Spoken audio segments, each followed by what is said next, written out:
Alors, voici une tâche qui pourrait être demandée lors d'une évaluation. Donc, cette tâche-là vous demande de déterminer si une affirmation est vraie ou fausse.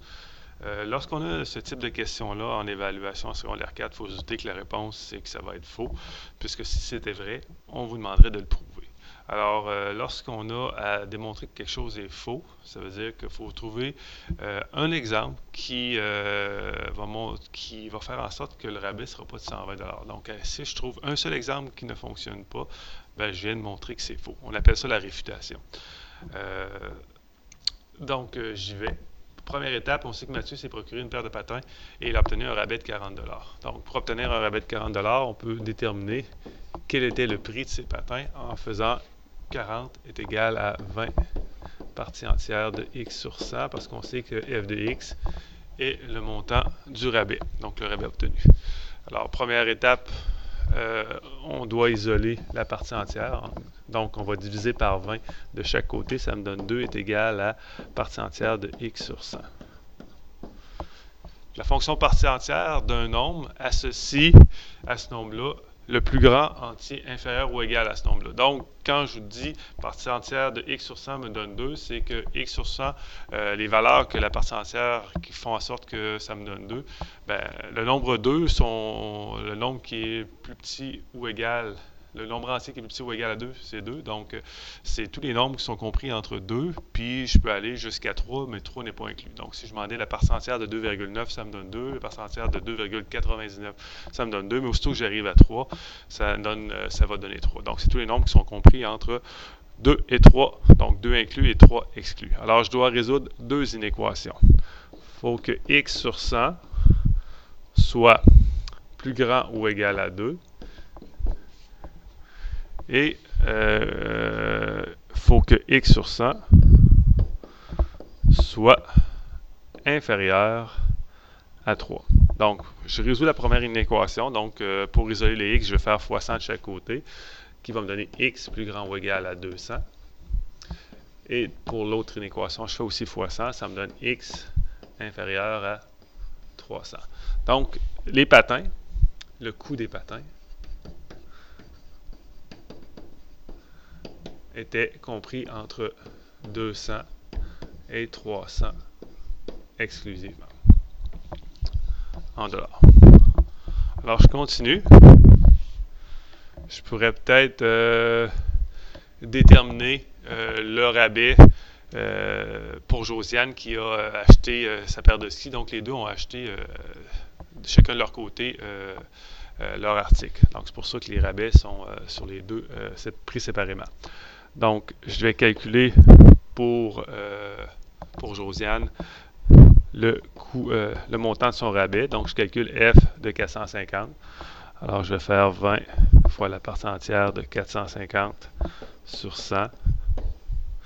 Donc, 450 divisé par 100, ça me donne 4,5. Partie entière de 4,5, c'est 4. Donc, ça me donne un rabais de 80 $. Alors, c'est sûr que si je plaçais si je regarde le total des rabais des achats faits séparément, ça me donne 120. Alors, c'est un peu ce que le père disait, s'il avait regroupé, mais il y aurait eu le même rabais. Alors, on va essayer de voir si ça fonctionne, son affirmation. Donc, pour les regrouper, il faut essayer de voir c'est quoi le montant total. Alors, je vais poser deux choses. Ben, je vais essayer deux essais. Je vais supposer, pour commencer, que les patins, pour avoir eu un rabais, je ne me rappelle plus, le rabais était de 40 $. Les patins, supposons que le coût des patins, là, donc le coût des patins, était de 200. Donc, à 200 $, ça lui donnait un rabais de 40 $. On va essayer de voir quel rabais ils auraient eu s'ils avaient regroupé leurs achats. Donc, le total des achats, dans ce cas-là, va être de 200, plus les skis qui étaient à 450. Donc, ils ont acheté pour, si on les regroupe ensemble, la facture va remonter à 650. Alors, je vais calculer F de 650. Ça me donne 20 fois la partie entière de 650 sur 100. Donc, 650 divisé par 100 me donne 6,5. La partie entière de 6,5, c'est 6. 6 fois 20, ou 20 fois 6, me donne 120 $, ce qui montre, en fin de compte, qui montre que l'affirmation, en tout cas, c'est un exemple qui montre que l'affirmation pourrait être vraie. Okay? Je vais y aller avec un deuxième essai. Donc, le deuxième exemple, il aurait pu coûter 200, mais les patins auraient pu aller jusqu'à 300. Donc, supposons que je mette des patins, le coût des patins égal à 290 $. Donc, la facture totale aurait été de 290 plus 450, qui me donne en réalité 740. Alors, je vais calculer f de 740. Pour faire ça, je remplace x par 740 dans la partie entière. Alors, 740 divisé par 100. Donc, ça me donne 20 fois la partie entière de 7,4. Et la partie entière de 7,4, c'est 7. Hein? Donc, je vais faire 20 fois 7, qui me donne un rabais de 140 $ et qui va à l'encontre de l'affirmation du père de Mathieu et de Josiane.